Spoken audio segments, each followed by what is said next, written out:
The superpower was destroyed, not only in my mind, but also in the minds of all Muslims. The Afghan war also radicalized those who fought there. These Saudis who went and fought became convinced that you simply didn't have to accept regimes as they were, that as a Muslim you could take action against a ruling government. For the U.S., there is a sad irony to bin Laden's current holy war. American tax dollars once helped support people aligned with bin Laden. During the 1980s, via the CIA, the United States poured $3 billion into the Afghan resistance that was fighting to drive the Soviets out of Afghanistan. It is true that some remnants of those Afghan fighters, including bin Laden, have used their military knowledge and their skills to branch out into international terrorism. Indeed, many of the Afghan freedom fighters are among the thousands of committed followers bin Laden has today throughout the Middle East. They are either direct followers, taking direct command and order from bin Laden, or they are small cells and groups who believe bin Laden is a godfather. His message is almost like a religious order. After the Afghan war, bin Laden became disillusioned with the Saudi regime, deeming it insufficiently Islamic. He moved to the Sudan. 5 years later, under U.S. and Saudi pressure, bin Laden was expelled from the Sudan. Bin Laden took refuge in Afghanistan, perhaps the only country in the world that would accept him. It was here in 1997 that then CNN producer Peter Bergen caught up with him. And we went to Afghanistan, to the tiny town of Jalalabad, which is in the eastern Afghanistan, waited around for quite some time. Finally, bin Laden's media advisor came and talked to us. He said, you can only bring the clothes you're wearing, don't bring any watches, don't bring anything that might secrete some sort of tracking device. We took a van, a curtained van, along a road, along a river. It was by now getting to be dusk. We were given kind of sunglasses, which basically they weren't blindfolds, but you couldn't see through these things. We finally got to this hut about 5,000–6,000 feet up in the Afghan mountains. It was March, so it was pretty cold. Suddenly bin Laden appears out of the darkness. In our 1997 interview, bin Laden expressed why he so hates America. The U.S. government has committed acts that are extremely unjust, hideous, and criminal through its support of the Israeli occupation of Palestine. And we believe the U.S. is directly responsible for those killed in Palestine, Lebanon, and Iraq. Due to its subordination to the Jews, the arrogance of the United States regime has reached the point that they occupied Arabia, the holiest place of the Muslims, who are more than 1 billion people in the world today. For this and other acts of aggression and injustice, we have declared jihad against the U.S. Bin Laden said the jihad was aimed principally at U.S. government targets overseas. We have focused declaration of jihad on striking at the U.S. soldiers inside Arabia, the country of the two holy places, Mecca and Medina. In our religion, it is not permissible for any non-Muslims to stay in Arabia. Therefore, even though the American civilians are not targeted in our plan, they must leave. We do not guarantee their safety. When this guy delivers his statements attacking the U.S. presence or his call for jihad, he is justifying these actions in very explicit Quranic, Islamic terms with a law. It's like a careful legal brief that he's drawn up here. And bin Laden and his followers have backed up his call for jihad time and again. Somalia, 1992. 28,000 U.S. troops are dispatched on a humanitarian mission to a Muslim nation embroiled in famine and civil war. U.S. soldiers are caught in the crossfire. 18 are killed. In his first admission to a U.S. news organization, bin Laden says Arabs who fought in Afghanistan, men who looked to him as a leader, killed those U.S. troops. Resistance started against the American invasion because Muslims did not believe the U.S. allegations that they came to save the Somalis. With Allah's grace, Muslims in Somalia cooperated with some Arab holy warriors who were in Afghanistan. Together, they killed large numbers of American occupation troops. He's brazenly said that his people were responsible for that, so we take him at his word. It is not the only attack on U.S. troops linked to bin Laden. The U.S. government says that bin Laden forces attempted to bomb U.S. servicemen on their way to Somalia. The bomb killed 2, but no U.S. soldiers. Then there is the possibility of a bin Laden connection to 2 bombings in Saudi Arabia, at Riyadh in 1995 and Dhahran in 1996, that left a total of 24 U.S. troops dead. It's no secret that during the 2 explosions I was not in Saudi Arabia, but I have great respect for the people who did this. They are heroes. What they did is a big honor that I miss participating in. The Saudi government accused these Saudi citizens of planting the Riyadh bomb. 3 of the 4 men were Afghan Arabs who fought in the war against the Soviets. They acknowledged their role, probably under duress, and were later executed. According to experience in explosives which I gained during the Afghan war, I assembled the bombs in this car. They also acknowledged bin Laden's teaching. We received pamphlets from Osama bin Laden and others. The U.S. government also points to bin Laden's circumstantial ties to the bombing of the World Trade Center in 1993. Ramzi Youssef, mastermind of that attack, afterwards fled to Pakistan, where he lived in a guest house for Islamic radicals funded by bin Laden. Bin Laden denies this. I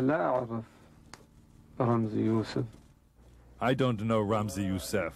What the American government and Pakistani intelligence has been reporting isn't true at all. The man considered the spiritual leader of Ramzi Youssef and the 1993 World Trade Center bombers, Sheikh Omar Abdel Rahman, also has links to bin Laden. The State Department says that bin Laden finances a training camp in Afghanistan for 2 Egyptian terrorist groups that look to Sheikh Rahman as their spiritual leader. Sheikh Omar Abdel Rahman is a Muslim scholar well known all over the Muslim world. He represents the kind of injustice that is adopted by the U.S. A baseless case was fabricated against him, even though he is a blind old man. In 1998, Rahman's sons joined forces with bin Laden. During a rare press conference in Afghanistan, bin Laden dropped hints of another strike at U.S. interest overseas. He talked about good news in coming weeks. 9 weeks later, it would become clear exactly what that good news was. He's alive! He's alive! He's alive!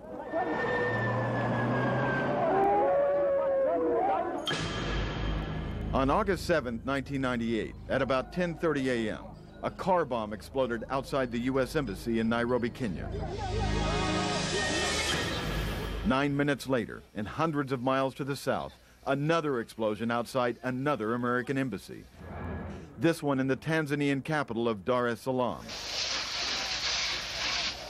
More than 200 people were killed in the 2-pronged attack.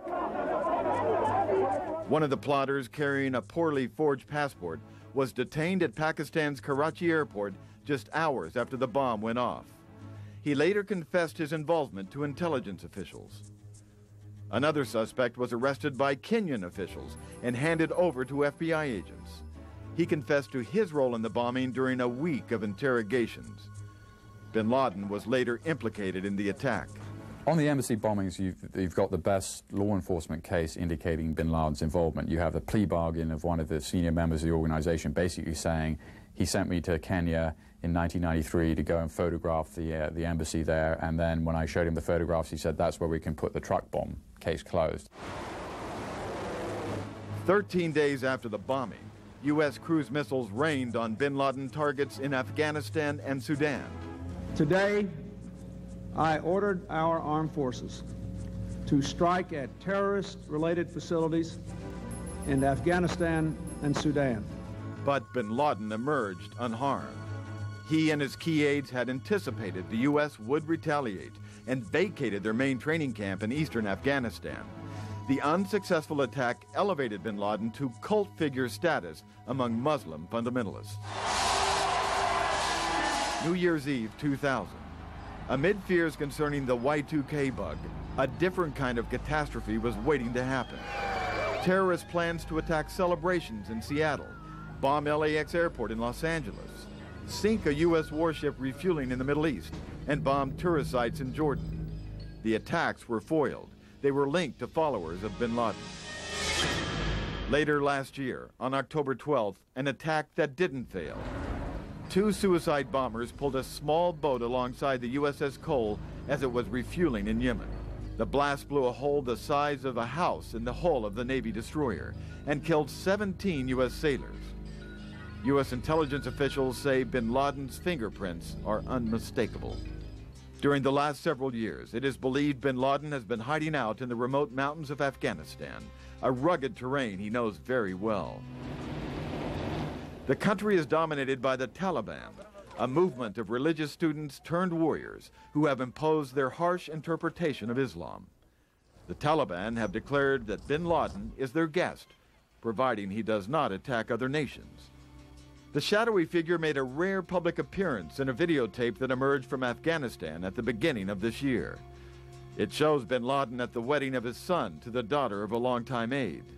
So far, bin Laden's elusive ways have kept him beyond the reach of U.S. law enforcement.